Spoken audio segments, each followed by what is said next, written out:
আচ্ছা ঠিক আছে, যাও, আল্লাহ বিচার করবে। ইমামে আজম আবু হানিফা, ইমামে আজম। একটা ঘটনা মনে পড়ে গেল। এই এত আমার মা বোনেরা শুনছে তো গজল, যাওয়ার সময় দুটো তিনটে মা বোনেরা আছে এইখানে, যেতে যেতে বলে কি একটা গজল ভালো হয়নি, এই কথা বলবে। কিন্তু আমি লিখে দিলাম, আমার নাম হয়ে যাবে, নাহলে আমি গজল গাওয়া ছেড়ে দেবো। এই দু তিনজনা বলবে, আমি জানি এইখানে এইখানে বিশেষ করে। তো ওনাদের জিজ্ঞেস করো তাহলে ভালো কোনটা, খারাপ যদি এটা হয় তাহলে খারাপ হচ্ছে, তাহলে বসে থাকে কেন? আমি ভাবি কিছু কিছু মা বলে ভাই একদম ভালো হয়নি, চুপ, তাহলে বসে আছে কিসের জন্য আমি তো বুঝতে পারিনি। বাড়িতে অনেক কুটুম এসছে না, শোয়ার জায়গা নেই। ও আচ্ছা ঠিক আছে। তো যাই হোক, আমরা যে ইমামকে মানি, যে ইমামের মাযহাবকে আমরা মানি, সেই ইমাম আবু হানিফা রাহমাতুল্লাহ আলাইহি, তার শানে একটি মানকাবাত পরিবেশন করে শোনাবো।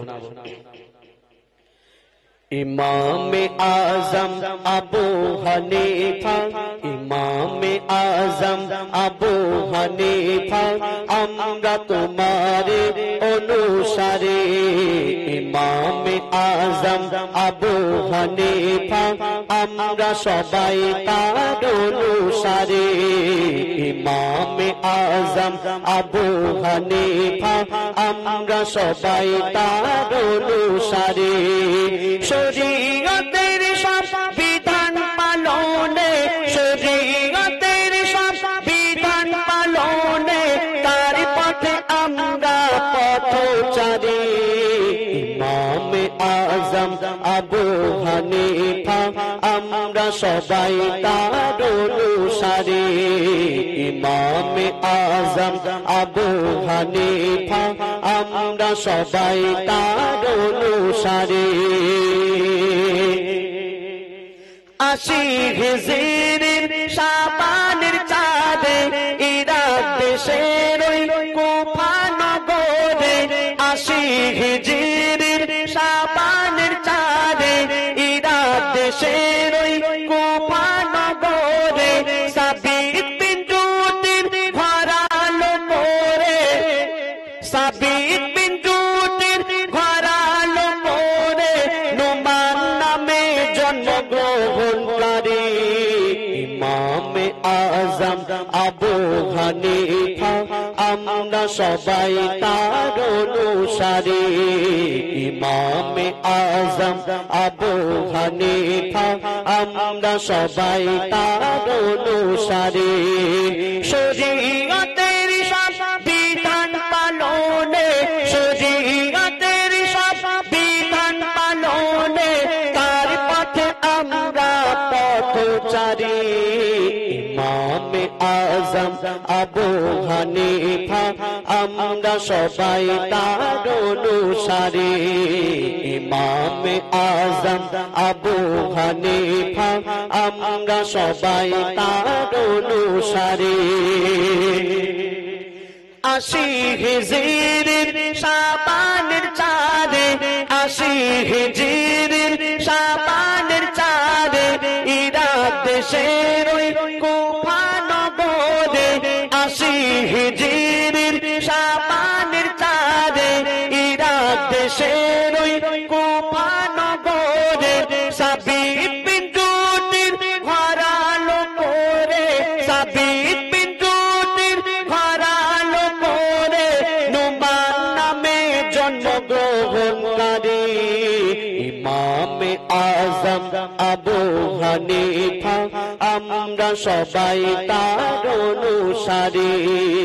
ইমামে আজম আবু হানিফা, আমরা সবাই তার অনুসারী। ইমামে আজম আবু হানিফা, আমরা সবাই তার অনুসারী। এবার আমার মায়েদের তরফ থেকে একটি গজলে ফরমাইশ করেছেন জাহেলিয়াতের যুগের ঘটনা। যদি আমার মায়েরা বলেন তাহলে গাইব। কেন ঘটনামূলক গজল তো একটু লম্বা চওড়া গজল, আর বলবে এ কি কোরআন শরীফ খতম করছে নাকি, শেষ করে না। তো আমি অনুরোধ করব, যদি আপনারা বলেন গাইবো এই গজল, আমি গাইতে শুরু করলে আপনারা ওঠাউঠি করলে হবে না। কেন ঘটনামূলক গজল পুরোপুরি শুনতে হবে, তবেই ভালো লাগবে। এই ঘটনাটি হলো আমার দয়ার রাসূল আসার আগে 1400 বছর আগে মক্কার বুকে, আরবের বুকে জাহেলিয়াতের যুগ ছিল, মূর্খদের যুগ ছিল। সেই জামানায় কি হতো, একটা মানুষ 3টে 4টে 5টা বিয়ে করত, যখন ইচ্ছা বিয়ে করত, আবার তাকে তালাক দিয়ে দিত। আর কি হতো, মেয়ে সন্তান জন্ম নিলে তাকে মাটিতে পুঁতে মেরে ফেলতো, আর ছেলে সন্তান জন্ম হলে তারা মদ খেয়ে নাচানাচি করত। কোন স্বামী মারা গেলে, স্ত্রীর স্বামী মারা গেলে স্বামীর সঙ্গে স্ত্রীকেও পুড়িয়ে মেরে ফেলা হতো। এমন একটি বর্বর জামানায় আমার দয়ার রাসূলকে আল্লাহ পাক পাঠালেন। আমার দয়ার রাসূল আসলেন, এসব বন্ধ করে দিলেন। তো সেই ঘটনা আপনার সামনে আমি তুলে ধরবো, একটু মন দিয়ে শুনবেন আমার মায়েরা। শোনো শোনো সবাই জাহেলিয়াতের যুগের ঘটনা, শোনো শোনো সবাই জাহেলিয়াতের যুগের ঘটনা।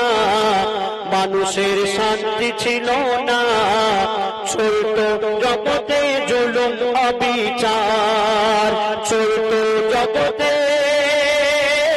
জুলুম অবিচার। শোনো শোনো সবাই জাহেলিয়াতের যুগের ঘটনা, মানুষের শান্তি ছিল না, চলত জগতে জুলুম অবিচার, চলত জগতে জুলুম অবিচার।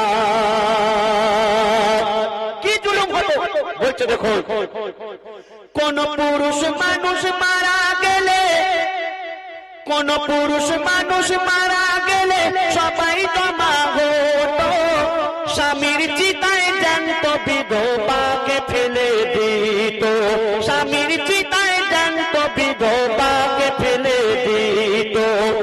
আর জন্মালে গো কারো ছেলে, ওগো জন্মালে গো কারো ছেলে মদ খেয়ে নাচিত, ওগো জন্মালে গো কারো ছেলে মদ খেয়ে নাচিত।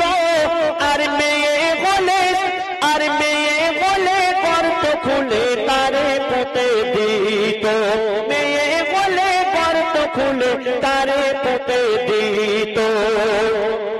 দিন ইসলাম প্রচার হলো, নবীজি করলো ঘোষণা, দিন ইসলাম প্রচার হলো, নবীজি করলো ঘোষণা।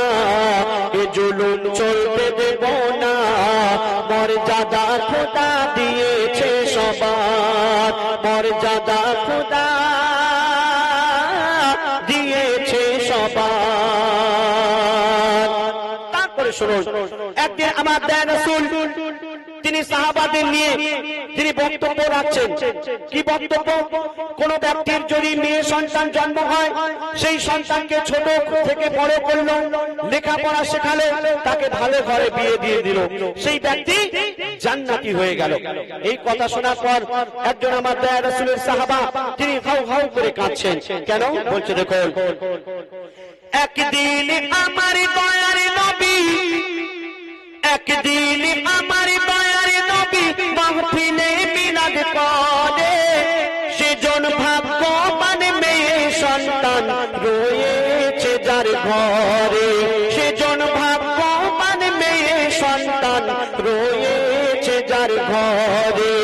এক সাহাবী মিলাদ শুনে কাঁদে গো অঝরে, এক সাহাবী মিলাদ শুনে কাঁদে গো অঝরে। মোর দয়ার নবী সান্ত্বনা দেয়, জিজ্ঞাসা তারে করে, মোর দয়ার নবী সান্ত্বনা দেয়, জিজ্ঞাসা তারে করে। ওই আবু দারদা বলে খোদা আমায় ছাড়বে না, ওই আবু দারদা বলে খোদা আমায় ছাড়বে না, করেছে আমি এমন গুনাহ, নবীজি বলেন আমায় খুলে বলো না, নবীজি বলেন আমায় খুলে বলো না।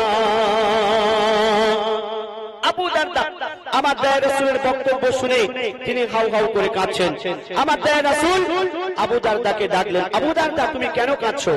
আবু দারদা বললেন, হে আমার রাসূল, আমি এমন একটি গুনাহ করেছি, আমি এমন একটি ভুল করেছি, আল্লাহ পাক মনে হয় আমাকে আর ক্ষমা করবে না, আমি জান্নাতে যেতে পারবো না। আমার দয়ার রাসূল জিজ্ঞাসা করলেন, আবু দারদা তুমি এমন কি করেছো একটু খুলে বলো। আবু দারদা বললেন, হে আমার রাসূল, আমি বিদেশে কাজে গিয়েছিলাম, আর কাজে যাওয়ার আগে আমি দেখে গিয়েছিলাম আমার স্ত্রী গর্ভবতী, আমার স্ত্রীর পেটে সন্তান, আমি দেখে গিয়েছিলাম কাজে, আর যাওয়ার সময় স্ত্রীকে বলে গিয়েছিলাম যদি ছেলে সন্তান জন্ম হয় তাহলে আমার কাছে তুমি খবর পাঠাবে, আর মেয়ে সন্তান জন্ম হলে তুমি গলা টিপে মেরে ফেলবে, মাটিতে পুঁতে মেরে ফেলবে। তারপর কি ঘটনা ঘটছে দেখো। আমার স্ত্রী যখন গর্ভবতী, আমি ছিলাম ওই সফরে, 5 বছর পরে ফিরে এলাম আমি আপন ঘরে, 5 বছর পরে ফিরে এলাম আমি আপন ঘরে। যখন বিদেশে ছিলাম শুনেছিলাম যারা গিয়েছিল পরে, তারা বলেছিল তোর মেয়ে হয়েছে কিন্তু গেছে মরে, তারা বলেছিল তোর মেয়ে হয়েছে কিন্তু গেছে মরে। আবু দারদার স্ত্রী যখন দেখলেন একটা মেয়ে সন্তান হয়েছে, ফুটফুটে সন্তান, চাঁদের মতো দেখতে, মায়ের মন কি করবে, আব্বাকে আর খবর পাঠায়নি, এক আত্মীয়র বাড়িতে পাঠিয়ে দিলেন, আর আব্বার কাছে খবর পাঠালো যে একটা মেয়ে সন্তান হয়েছিল কিন্তু মারা গেছে। আবু দারদা শুনলো মেয়ে হয়ে গেছে, যখন মারতে হবে তার থেকে মরে গেছে ভালো। তো কি ঘটনা ঘটছে দেখুন।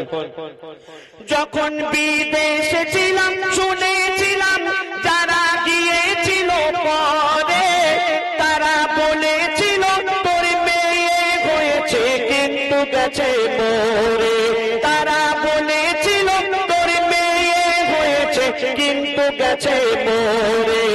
আমার বউ তার ওই লুকিয়ে রাখে আমায় জানায় না, আমার বউ তার ওই লুকিয়ে রাখে আমায় জানায় না, কখনো কিছুই শোনায় না, মেয়েকে লুকিয়ে রাখে ভয়েতে আমার, মেয়েকে লুকিয়ে রাখে ভয়েতে আমার। তারপরে সেই আবু দারদা 5 বছর পরে যখন ঘরে আসলেন, এক আত্মীয় এসে একটা ফুটফুটে চাঁদের মতো সুন্দর মেয়েকে আবু দারদার কোলে দিল। আবু দারদাকে জিজ্ঞাসা করলো, আবু দারদা এটা কে, তুমি চেনো? আবু দারদা বলছে, আমি তো চিনি না, আমি তো কোনো সময় দেখিনি, এটা কে? সেই আত্মীয় বলল, আবু দারদা শুনে রাখো এটা তোমার মেয়ে। আবু দারদা বেদিন ছিল, তিনি রেগে গেলেন, মাথা গরম হয়ে গেল। কি করছে বলছেন শুনুন। 5 বছর পরে আত্মীয় এলো আমার বাড়ি, সে বলল এটা তোমার মেয়ে, নাও চুমা তাড়াতাড়ি, সে বলল এটা তোমার মেয়ে, নাও চুমা তাড়াতাড়ি। আমি বেদিন ছিলাম, রেগে গেলাম, মনে হলো আরি, চিন্তা করি এই মেয়েকে কেমন করে মারি, চিন্তা করি এই মেয়েকে কেমন করে মারি। বন্দি করি ঘুরতে যাব বলে নিয়ে যায়। আবু দারদা বন্দি করলেন, একে কি করে মারা যায়? কেন, এ তো মেয়ে সন্তান। মেয়ে দেখলে তখনকার যুগের মানুষেরা রেগে যেত। আবু দারদা যখন দেখলো মেয়ে সন্তান, মাথায় একটা ফন্দি আঁটলো, আমার মেয়েকে কি করে মেরে ফেলা যায়। আমার স্ত্রীকে যদি বলি মেয়েকে মেরে ফেলবো, যেতে দেবে? যেতে দেবে না, মায়ের মন যেতে দেবে না। তাই বিবিকে বলল, বিবি আমার মেয়েকে তুমি সুন্দর করে সাজিয়ে গুছিয়ে দাও, আমি ঘুরতে নিয়ে যাব। মা তো খুব খুশি হয়ে গেল, আমার স্বামী মনে হয় ভালো হয়ে গেছে, আমার সন্তানকে মারবে না, ঘুরতে নিয়ে যাবে, ভালো করে সাজিয়ে গুছিয়ে দিল। আর কি ঘটনা ঘটছে দেখুন।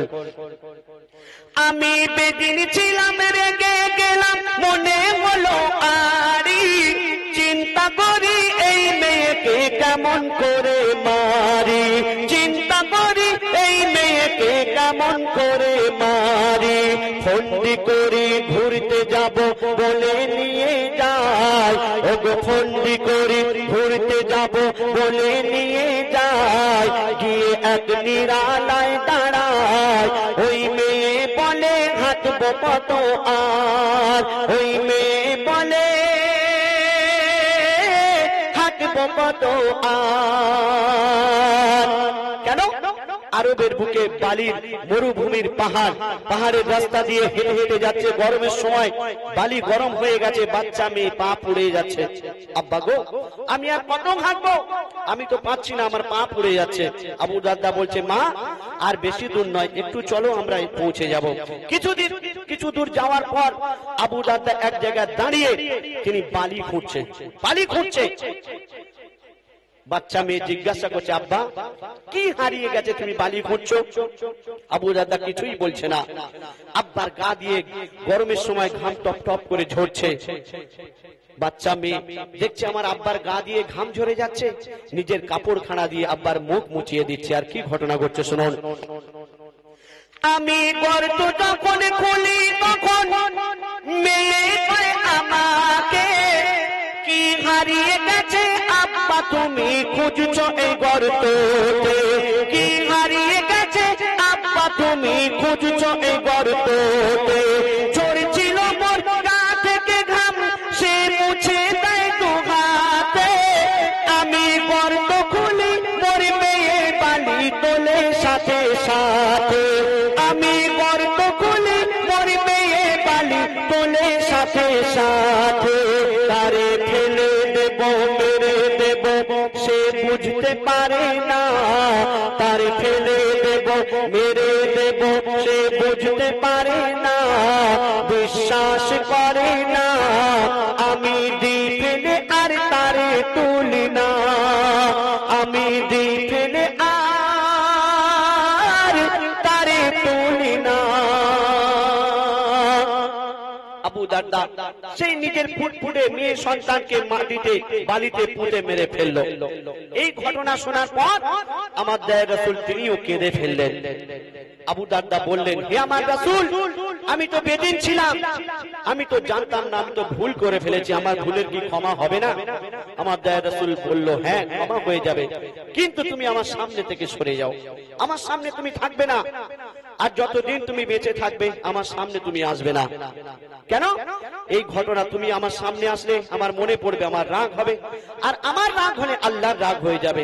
কেন? তুমি এমনই একটি ভুল কাজ করে ফেলেছো, এর কোনো মাপ হয় না, কিন্তু তুমি বেদিন ছিলে, তাই আল্লাহর কাছে তুমি ক্ষমা চাও, তওবা করলে হয়তো আল্লাহ পাক ক্ষমা করতে পারেন। তো বলছে শুনুন, মোর দয়ার নবী সব শুনে আর কেঁদে কেঁদে বলে, খোদা করতে পারে ক্ষমা তুমি তওবা করে নিলে, খোদা করতে পারে ক্ষমা তুমি তওবা করে নিলে, এই আবু দারদা মাথা ঠোকে খুন ঝরে যায় কপালে, কবি আসির বলে কি হতো দিন ইসলাম না আসিলে, মোর দয়ার নবী বারে বারে করলো ঘোষণা, মোর দয়ার নবী বারে বারে করলো ঘোষণা, মেয়েকে বোঝাবে বোনা, মোর দয়ার নবী বারে বারে করলো ঘোষণা, মেয়েকে বোঝাবে বোনা, মেয়ে হোক বা ছেলে আমানত খোদা, মেয়ে হোক বা ছেলে আমানত খোদার। শোনো শোনো সবাই জাহেলিয়াতের যুগের ঘটনা, মানুষের শান্তি ছিল না, চলতো জগতে জুলুম অবিচার, চলতো জগতে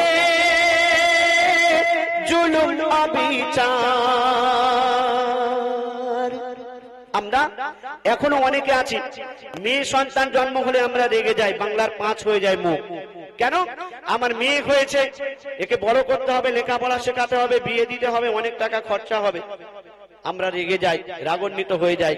কিন্তু না, তোমার ঘরে মেয়ে হয়েছে মানে আল্লাহর রহমত তোমার ঘরে ঢেলে দেবেন, আল্লাহর রহমত তোমার ঘরে এসেছে।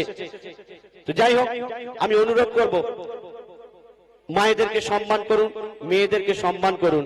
আল্লাহ রসুল তিনি বলে গেছেন, তিনিও মায়েদের সম্মান করতেন। কোনোদিন মায়েদের মনে ব্যথা দেবেন না, কেন মা হলো অমূল্য রতন। মায়ের কদমের তলায় সন্তানের জান্নাত।